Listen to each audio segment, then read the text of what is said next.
కొంత చారిత్రాత్మక ఇది historical allocations of Krishna water మీకు ఎక్స్ప్లెయిన్ చేస్తున్నా. బచావ్ ట్రిబ్యునల్ ఏమన్నది, 2130 టీఎంసీల్లో ఆంధ్రప్రదేశ్ కంబైన్డ్ ఆంధ్రప్రదేశ్కి 811 టీఎంసీలు కేటాయించిండ్రు, 734 టీఎంసీలు కర్ణాటకకి, 585 టీఎంసీలు మహారాష్ట్రకి. దాంట్లో బజావత్ అవార్డులో కూడా ఏముందంటే ఈ 2130 కంటే ఎక్సెస్ ఉన్న వాటర్ని ఉమ్మడి ఆంధ్రప్రదేశ్ కంబైన్డ్ ఆంధ్రప్రదేశ్ వాడుకోవచ్చు అని చెప్పి కూడా ఉంది. నెక్స్ట్ దాంట్లో అది ఆ సర్ప్లస్ వాటర్ కింద పోస్ట్ బచావత్ అవార్డ్ తెలంగాణలో SLBC, Kalwakurthy, Nettempadu, Koil Sagar, Palamuru Rangareddy with Jurala source Dindi lift irrigation స్కీమ్స్కి జియో ఇచ్చి కొంత పనులు మొదలుపెట్టిండ్రు. అదేవిధంగా ఆంధ్రప్రదేశ్లో కొన్ని పనులు మొదలుపెట్టిండ్రు. ఆ టైంలో కర్ణాటక ఒక విషయంలో సుప్రీంకోర్టుకు పోయింది, ఆనాటి ఆంధ్రప్రదేశ్ ఒక విషయంలో కర్ణాటకకు వ్యతిరేకంగా సుప్రీంకోర్టు పోయిండు. ఆనాటి ఆంధ్రప్రదేశ్ ఏమో ఆల్మట్టి హైట్ కర్ణాటక 515 నుంచి 524 హైట్ పెంచొద్దు అని ఆంధ్రప్రదేశ్ పోయింది. కర్ణాటకనేమో ఈ సర్ప్లస్ వాటర్ ఆంధ్రప్రదేశ్ ఉపయోగించొద్దు అని చెప్పింది. అయితే సుప్రీంకోర్టు ఇచ్చిన తీర్పు మేరకు ఆంధ్రప్రదేశ్ సర్ప్లస్ వాటర్ ఉపయోగించే దాంట్లో నో రెస్ట్రిక్షన్స్ ప్లేస్డ్. కానీ కర్ణాటకని ఆల్మట్టి హైట్ 519కి రెస్ట్రిక్ట్ చేయమని ఆ రోజు సుప్రీంకోర్టు జడ్జిమెంట్ ఇవ్వడం జరిగింది. నెక్స్ట్ అదేవిధంగా ఇప్పుడు బచావ్ ట్రిబ్యునల్ తర్వాత ఈ Krishna water allocations justice Brijesh tribunal మరి ఇప్పుడు ఈ అంశం చూసుకుంటుంది. ఇది ఆల్మోస్ట్ లాస్ట్ స్టేజ్కి వచ్చింది. ఇప్పుడు జస్టిస్ బ్రిజేష్ ట్రిబ్యునల్, నేను కూడా ప్రతి ట్రిబ్యునల్ హియరింగ్ అటెండ్ అవుతున్నా. ఇది 6 నెలల్లో 8 నెలల్లో 1 సంవత్సరం లోపు ఈ justice Brijesh tribunal Andhra Pradesh and Telangana మధ్య కృష్ణా నదీ జలాలు డివైడ్ చేసి తీర్పిచ్చే అవకాశం ఉంది. ఇప్పుడు ఈ బ్రిజేష్ ట్రిబ్యునల్ అంటే ఆ 811 టీఎంసీలతో సహా 65% డిపెండబిలిటీ మీద మరో 49 టీఎంసీలు, యావరేజ్ ఫ్లోస్లో 145 టీఎంసీలు, అంటే మొత్తం ఉమ్మడి ఆంధ్రప్రదేశ్ తెలంగాణ కలిపి 1005 TMC plus Godavari diversion 45 TMC, ఈ 1050 టీఎంసీపై ఇప్పుడు అత్యంత కీలకమైన బ్రిజేష్ ట్రిబ్యునల్ వాదనలు జరుగుతున్నాయి.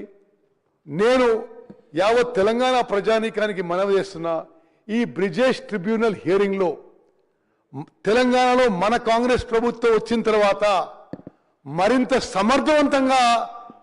సమర్థవంతంగా వాదనలు వినిపిస్తూ ఈ బ్రిజేష్ ట్రిబ్యునల్ ముందు 75% డిపెండబిలిటీ, 65 యావరేజ్ అన్ని కలిపి ఈరోజు 73% కృష్ణా నదీ జలాల్లో మనకు కేటాయించాలని చెప్పి మన కాంగ్రెస్ ప్రభుత్వం బ్రిజేష్ ట్రిబ్యునల్లో ఆర్గ్యూ చేస్తున్న విషయాన్ని మనం చేస్తున్నాం. నెక్స్ట్ సరే, ఆంధ్రప్రదేశ్ ఇది ఏపీ రీఆర్గనైజేషన్ యాక్ట్ ప్రకారము ప్రాజెక్ట్ వైజ్ స్పెసిఫిక్ అలొకేషన్ చేయాలంది. అదేవిధంగా ప్రాజెక్టులకి తక్కువ నీళ్లుంటే ఆపరేషనల్ ప్రోటోకాల్ డిసైడ్ చేయాలని. ఇది ప్లీడింగ్స్, ఎక్స్పర్ట్ విట్నెస్, ఎవిడెన్స్ అన్నీ అయిపోయినాయి కానీ అండర్ సెక్షన్ 89, బట్ ఇంకా దీన్ని ఆ ఆపరేషనల్ ప్రోటోకాల్ వాళ్ళు తీర్పు ఇవ్వలేదు. ఆ తర్వాత 2023 ఎలక్షన్ కంటే ముందు భారత ప్రభుత్వం ఫర్దర్ టర్మ్స్ ఆఫ్ రెఫరెన్స్ ఈ బ్రిజేష్ ట్రిబ్యునల్కి ఇవ్వడం జరిగింది. స్కిప్ చేసి ఓకే. ఇప్పుడు ఏ అంశాలు ఉన్నాయి బ్రిజేష్ ట్రిబ్యునల్ ముందు? ఈ బ్రిజేష్ ట్రిబ్యునల్ ఇప్పుడు తెలంగాణ రాష్ట్రానికి అత్యంత కీలకం. వాళ్ళు ఈ 811 టీఎంసీలు ఏదైతే ఉమ్మడి ఆంధ్రప్రదేశ్కి కృష్ణా నదీ జలాలు కేటాయించారో ఆ నదీ జలాలని ఆంధ్రప్రదేశ్ తెలంగాణకి వాళ్ళు డివైడ్ చేయాలి.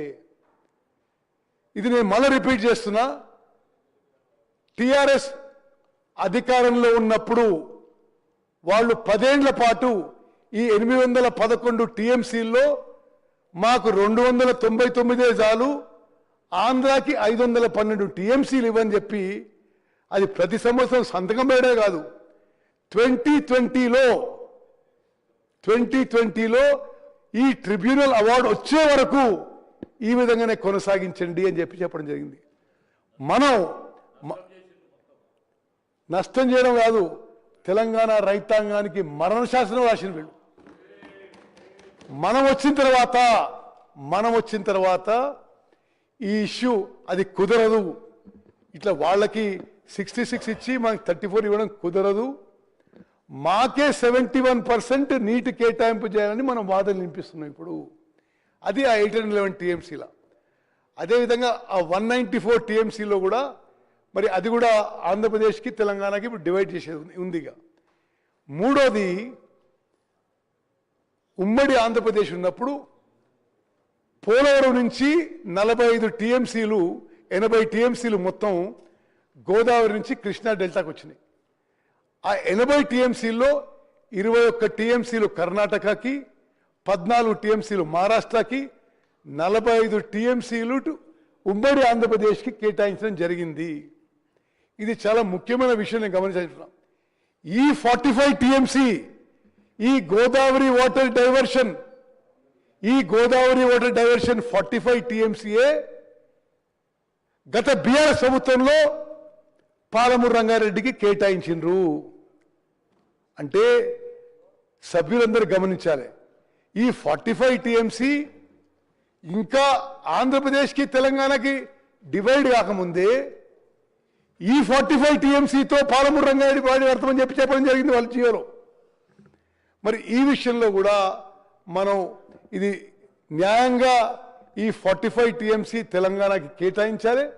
ఆ విధంగానే మనం ఇప్పుడు బ్రిజేష్ ట్రిబ్యునల్ ముందు బాధిస్తున్న విషయంలో మనం చేస్తాం. నెక్స్ట్, ఈ జలాల పంపిణీ విషయంలో నేను ముందు చెప్పినట్టుగా నేను ఎగ్జాక్ట్ డేట్స్ చెప్తున్నాను, ఎందుకంటే ఈ విషయంలో అసలు బీఆర్ఎస్ పార్టీ పెద్ద మనుషులు అబద్ధాలు చెప్పడంలో, అసత్యాలు ప్రచారం చేయడంలో, ఫాల్స్ నెరేటివ్లో వాళ్ళే సాటి. అసలు గోబెల్స్ మించిపోయినారు. జోసెఫ్ గోబెల్స్ కంటే వీళ్ళు చాలా మరి అతిథులు అయిపోయినారు. అంటే నేను ఎందుకు డేట్స్ టైము ఎవరు అటెండ్ చేసి చెప్తున్నా అంటే అసలు నేను చేయలేదంటున్నారు వాళ్ళు. ఇప్పుడు 18, 19 జూన్ 25 ఆ రోజు irrigation principal secretary S K Joshi attend అయ్యి ఆంధ్రాకి 512 ఇవ్వండి, మాకు 299 కావాలని రాసిచ్చాడు. 2016లో apex council meeting Kalvakuntla Chandrasekhara Rao garu, Chandrababu Naidu గారు హాజరై ఆ రోజు కూడా మనకి 299 టీఎంసీ, వాళ్ళకి 512 టీఎంసీని యాక్సెప్ట్ చేసిండ్రు. 2017లో మళ్ళీ ఆనాటి principal secretary and ENC attend అయ్యి మళ్ళీ అదేవిధంగా సుమారు అంతే యాక్సెప్ట్ చేసిండ్రు. 2020లో ఇది ప్రతి సంవత్సరం మీటింగ్ అవుతుంటే 2020లో వీళ్ళు పోయి ఏకంగా ఇక కృష్ణా ట్రిబ్యునల్ వచ్చే వరకు ఇదే కొనసాగండి కృష్ణా నది జలంలో రాసిచ్చేసారు. మనం అధికారంలో వచ్చిన తర్వాత డిసెంబర్ 7, 2023న మరి రేవంత్ రెడ్డి గారు ముఖ్యమంత్రిగా మేమందరం మంత్రుల ప్రమాణ స్వీకారం చేసిన తర్వాత